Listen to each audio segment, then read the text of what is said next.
Hello everyone, this is Gabriella Kovacs from the International Language Coaching Association. And I'd like to take this opportunity in my capacity as the co-founder of this association to start a series of interviews with language coaches who I find are doing really exciting work. They're true practitioners and they've also got fantastic backgrounds that I thought would be a great idea to share with you so that you can understand what the career path and what kind of choices language coaches have when they want to transition from a teacher, trainer to coach. So it's with great pleasure I'd like to introduce Lousie Goodman, who's a business English coach and independent consultant.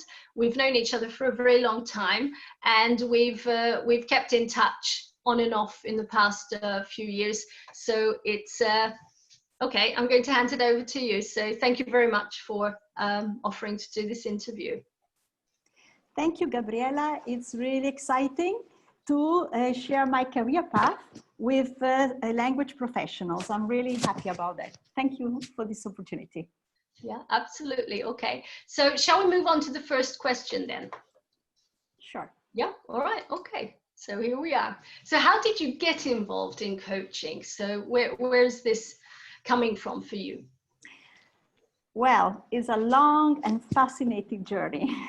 Okay, my aim in my job is to make clients feel well about themselves when they have to communicate for business in English.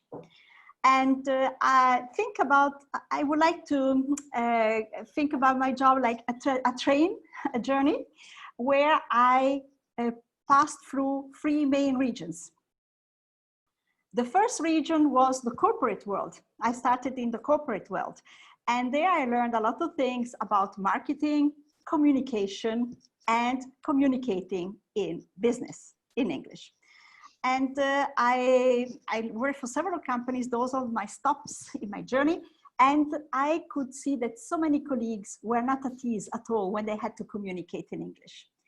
And so I thought, well, how can I help them? I really felt like helping them.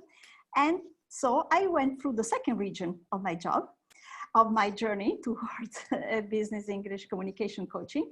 And the second region was the training, teaching and training region. Mm. And there, so I learned a lot of things. I started, my first stop was the CELTA many years ago. It was interesting. I learned how to manage a lesson, but that was not enough because I work with professionals. And so then I went on in my professional development and I completed the Trinity Cert IBET. It's a business certification, business English, and the Delta specializing in business English. And there I learned a lot of techniques and tools to help people improving their business communication in English. And a lot of the theories are based on positive psychology. For example, I remember very well Vygotsky. Okay, with his theory of the zone of proximal development. Maybe some of you are familiar with it. And I found it really interesting because our job is to balance the challenge with the competence. I think this is terribly important. However, this was still not enough. In the last few years, I realized that something was still missing because at the end of the day, we are dealing with the mindset. Okay, so if we cannot get our clients, getting positive about communicating in business English, then it's really hard to help them develop their proficiency. And so this got me through the third region. I'm still in the third region, by the way, that is coaching. And by coaching, how did I get into coaching? First of all, I attended a very interesting training in London. Gabriella actually gave this training, and I was fascinated by understanding something about language coaching. And I was actually coaching one of the exercises and practical sessions, and that was very interesting. I said, wow, it works. So then I went on it was like 18 months ago, okay? And then I went on my journey, and I followed last May, just a year ago, a very interesting training given by Tim Galway. He's the godfather of coaching. He's the founder of coaching. He's 83, and he gave this incredible training, 3 days in Milano. And I got to know something more about coaching, and especially something very useful for our jobs, that how, you know, our mind is the biggest obstacle really to develop our communication. And still, I said, still is something missing. I was so excited and interested about coaching that I got into a coaching training. I just finished a few days ago. I mean, that is pure coaching. Okay, I needed to understand the whole thing. And now I think I have a lot of tools, and I understood also that coaching and training and teaching, they are intersecting. Okay, especially with the latest developments of ELT teaching and training. And so I decided to get off the train and to use all of this, okay, with my clients, and wow. them, to change their mindset. So this has been a very exciting and very impactful journey, as far as I have heard. So there's a lot of science, a lot of practical issues going on here. And so what do you see in ELT? So is there anything that is trending, and how shall I put it, working alongside the coaching for you? Absolutely.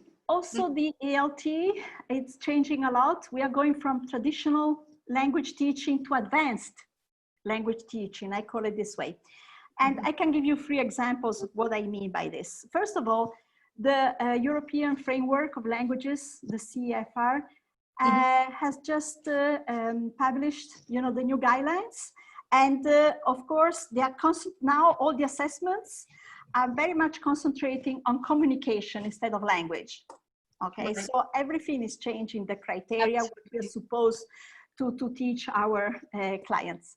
And this, I find it very, very interesting. And so communication skills are something very different. A language is the tool, okay, to communicate. Secondly, I'm thinking also about a very interesting presentation given by Adrian Underhill. I think you are also familiar with him. Just very recently, a few days ago, on the kitchen English teaching. And he mentioned some very interesting positive psychologists, because the way we are teaching and training is changing very much. For example, Rogers, he's one, you know, of the positive psychologists. And so how important is the affective part of, you know, our training, and to get the clients to have a very positive experience.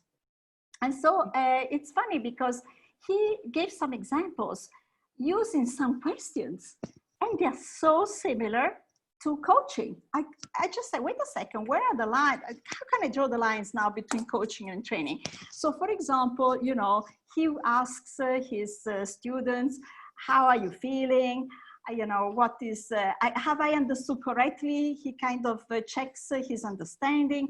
He puts really his students at the center of the learning process. And this, you know, and so I think what you said is interesting, always encouraging and putting our students at the center of the process.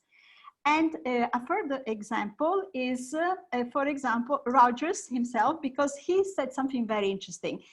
Too much learning is from the neck up.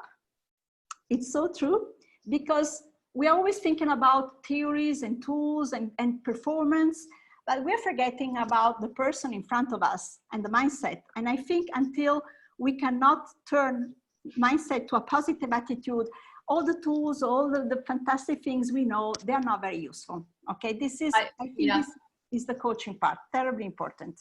Yeah, I agree with that. I was listening to a leadership webinar for leaders, about leaders, and the way forward is really not only to be leading from the mind through thinking, but also through the heart. So if you don't put your heart into it, and I think that's very true for all the cognitive processes that we're trying to work with, that it's just not enough. So if you cannot engage the full person, then you're losing a large part of the motivation, the engagement, and ultimately the performance and the development is going to suffer because of that. So I totally understand what you were talking about here.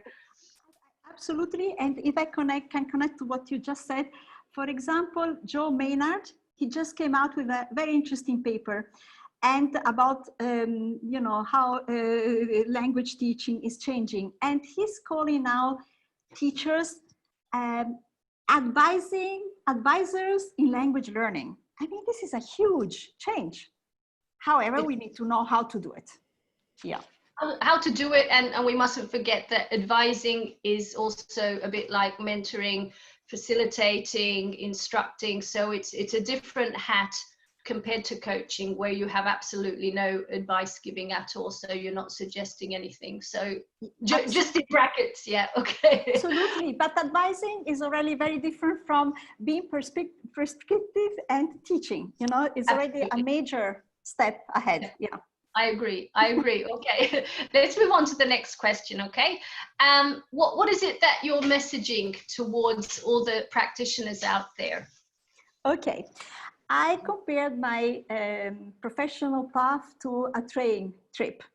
I think we are all on different trains and we all heading to different destinations. So I think depending on our context, you know, clients and our background, we all have to go a different way. So it gets quite complicated to know which is the best way to go. And I would advise, you know, language professionals to be very, very serious about their professional development. I think it's terribly important now, even with COVID-19, we all, you know, shut down in our homes. It's terribly, terribly important to know what to do and to prioritize. And I think one way that has helped me a lot is to get a coach, a mentor, a supervisor, someone who has more experience and can lead you, you know, through this journey. Because, you know, you need to know a bit where you're heading to and which is the most effective way. And I would really encourage people, trainers and teachers, to look very seriously into coaching, because as I said, you can have the best techniques, the best tools. However, if the person in front of you doesn't have a positive mindset and that is not able to take out the potential, like concentrate on what they can do rather than what they cannot do, it doesn't help very much. Okay, first you have to unblock the person, and for that you absolutely need the coaching side. Yeah, absolutely. I couldn't have said it better, and I think that's a very nice note to leave this at. What I'd like to say as we're closing this is that both of us can be reached, of course, and our contact information is there. If you want to pursue mentoring or consultancy, then please reach out to Luise. She's available for various services that she's providing on her LinkedIn profile. You can have a look at what's going on there for her.